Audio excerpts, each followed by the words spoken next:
On the 20th of January, UN forces consolidate positions below Seoul against diminishing Red pressure. All along the front, there is a noticeable lack of the usual heavy communist troop concentrations. Belief is expressed that they have retired to regroup their armies, badly mauled in recent weeks by air and artillery strikes. On the 25th of January, after several days of aggressive probing attacks, the UN units below Seoul begin a limited offensive. Homicidal, not geographical, is the intent. By week's end, one UN task force slashes to within 10 miles of Seoul. In the central front, Wonju has been retaken, and Allied soldiers scour the mountains, exacting losses of 10-1 on the enemy. On the 10th of February, the 1st Corps of the 8th Army crosses the Han River as the Reds pull back to Seoul. The 25th Division comes to a halt at the south gates of the city. Kimpo Airfield is recaptured, and the port of Incheon is occupied without the loss of a man.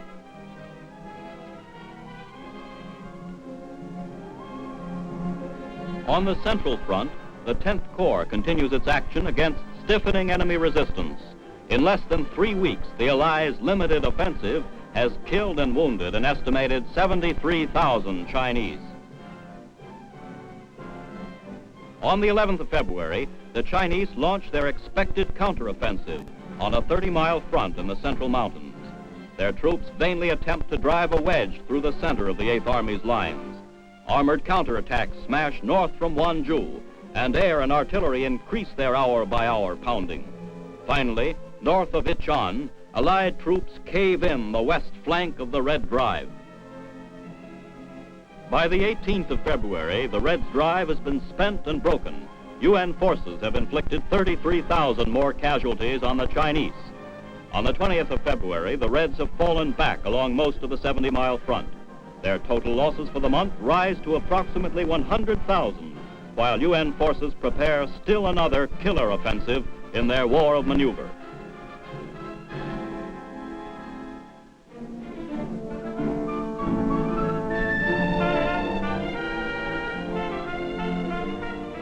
During the week of the 22nd to the 29th of January, the United Nations limited offensive moves northward as strong task forces recapture key cities and probe for the enemy's main line of defense. Here, a 25th Division combat team strikes north from positions below Osan to test communist strength and to occupy the many towns reported held by only token enemy units.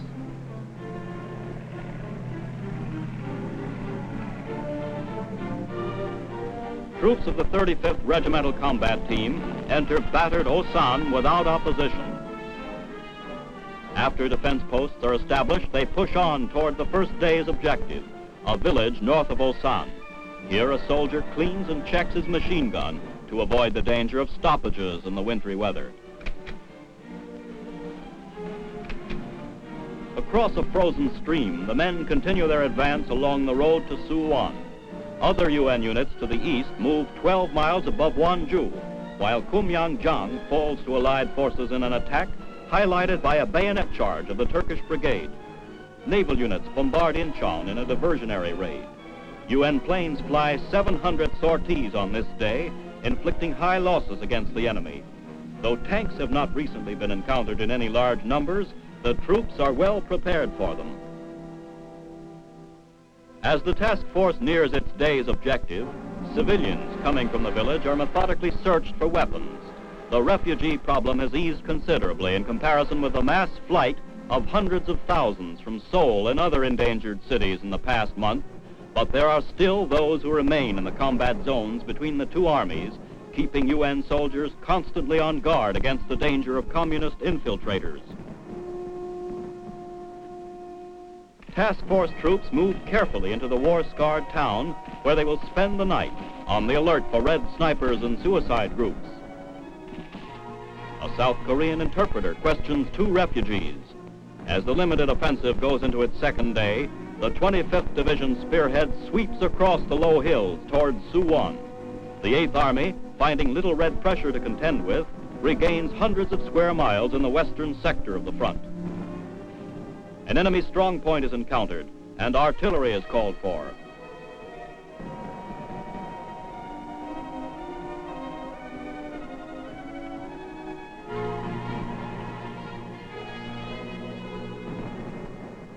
The 155 Howitzer is zeroed in.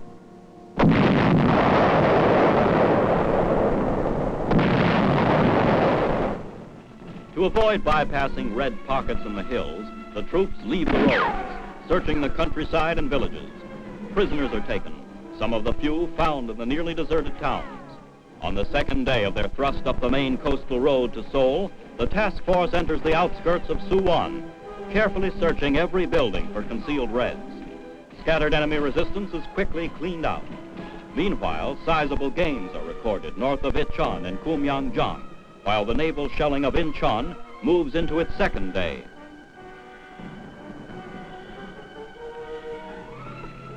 The day after Suwon's capture, an armored spearhead leaves the north gate, pushing on towards the Han River. Soon it meets the first strong Red defensive lines, halting 12 miles from Seoul. General Joseph S. Bradley, assistant commander of the 25th Division, inspects his advancing troops. The customary inspection and interrogation of civilians begins at Suwon. Men of the 25th Division rest as reports come in that firm contact has finally been re-established with major units of the enemy.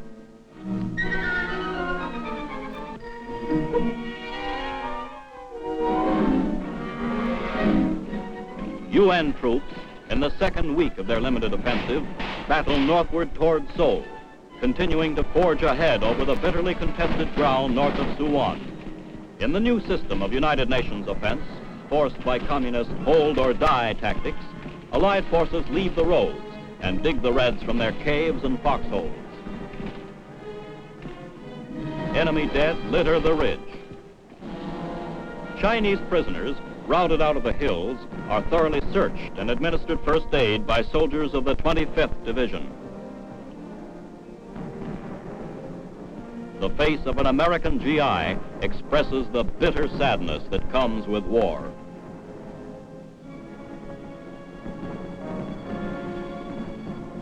The captives are then escorted to the rear for further interrogation. Very few Chinese surrender to UN forces, as they are taught to expect swift execution upon capture. When convinced that they will not be killed, they are often eager to give information. A United Nations task force moves up for an assault on an enemy-held ridge north of Suwon as the offensive pushes steadily ahead. Realizing the dangers of over-fatigue, these hardened soldiers have learned to take advantage of every opportunity to rest. Now, well accustomed to the strenuous conditions of battle, the men group together in a well-earned sleep. General Bradley consults with the company commander of the Spearhead Unit, which will attack the communist strongpoint lying across the main road to Seoul. Tank commanders determine Red positions and ready their crews for firing. The attack gets underway with the usual preparatory artillery bombardment. The fighting in this sector has been some of the bitterest of the Korean campaign. Key points change hands repeatedly, and gains are measured in yards.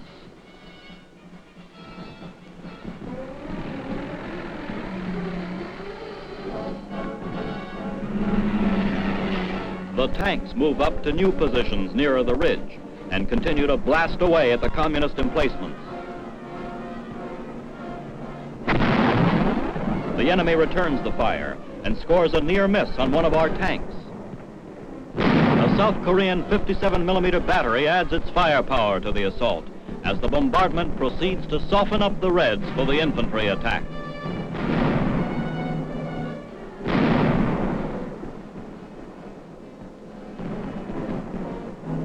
A South Korean officer calls for mortar fire, and the mortars lend their explosive voice to the artillery pounding.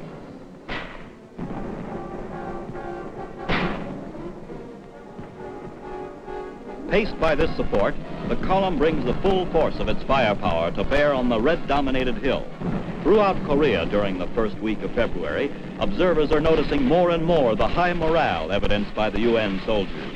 With assured faith in their leaders and confidence in their own ability as a fighting team, the troops of 14 nations forge ahead in the push northward toward the Han River and Seoul.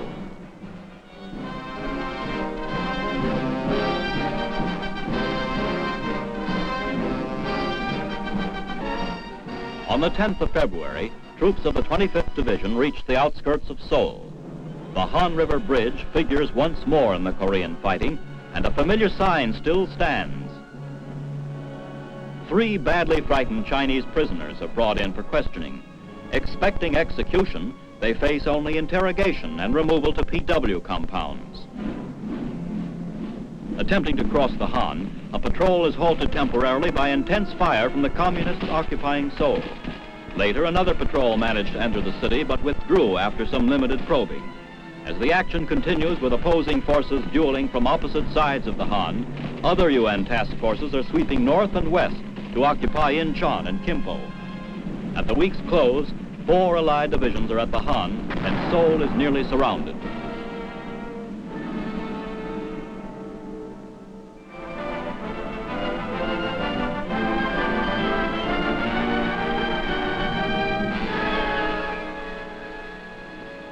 As the United Nations offensive goes into its 3rd week, the communist defense becomes more stubborn and fanatical.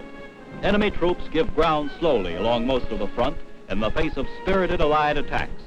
Here in the central sector north of Incheon, 24th Division troops recapture Hill 704, which was taken from them by a Red assault on the previous night. A prisoner points out nearby Chinese positions. The big guns of the U.S. tanks are prepared for action, and having pinpointed enemy concentrations on the adjacent hills, bring their massed firepower to bear on the stubbornly resisting Reds entrenched on the slopes. In constant communication with the fire control center, the tanks continue their heavy bombardment. The enemy is blasted relentlessly in preparation for the following infantry attack.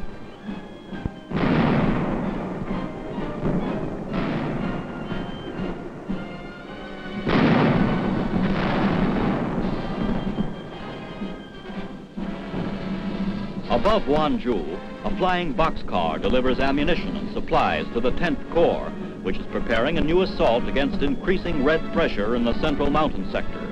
Supply by airdrop, once an emergency measure, has become routine in Korea. With the spring thaws due soon, and with them the almost impassable Korean mud, these techniques of airborne logistical support will permit continued supply operations.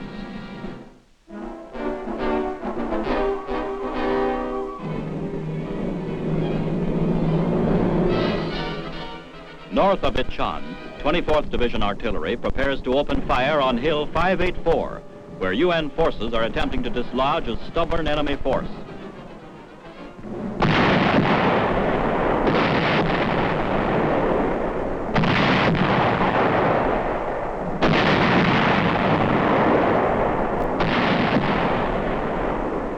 These hill positions anchor the right flank of the Red Central Sector offensive.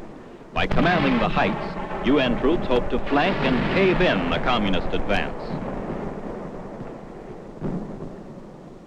4.2 heavy mortars join in the barrage. The communists held fast in these hills during most of the Allied limited offensive of the last 3 weeks. Now, with the launching of the Reds' counteroffensive down the central mountains, the communists cling tenaciously to this strong hill salient, which guards the right flank of their drive toward Wonju. Observers watch strikes on the enemy hill positions.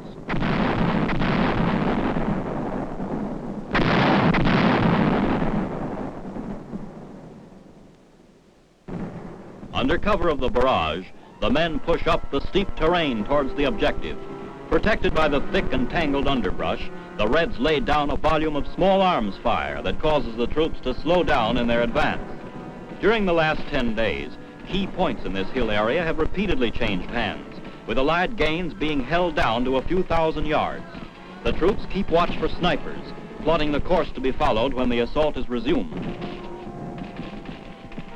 Meanwhile, machine gun positions are set up as they consolidate their gains against a possible Red counter-thrust. The communist lines are strong, and artillery fire is called for to loosen enemy supporting areas.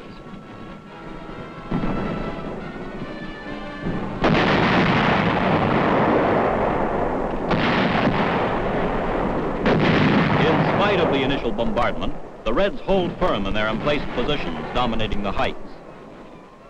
The howitzer shells smash lethal punches into the face of the enemy.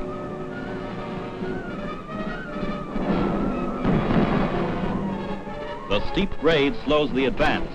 Attacking in battalion strength, the troops move up as fast as possible to avoid Red sniper fire. Red forces have relied heavily on surprise night attacks, attempting to regain positions taken from them during the day by UN units. The communist tactics of infiltration and sudden mass charges fit well with the dense foliage.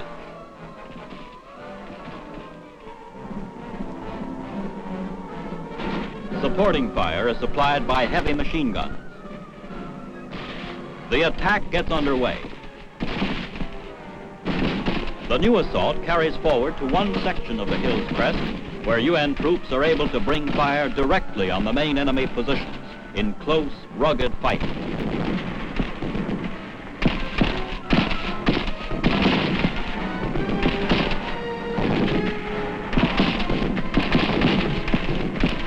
The attack is turned back. However, at week's end, an all-out drive crushes these positions, collapsing the right flank of the Reds' offensive. By the 18th of February, UN forces seize the initiative again as Operation Killer forges northward in the wake of the ill-fated Red breakthrough attempt.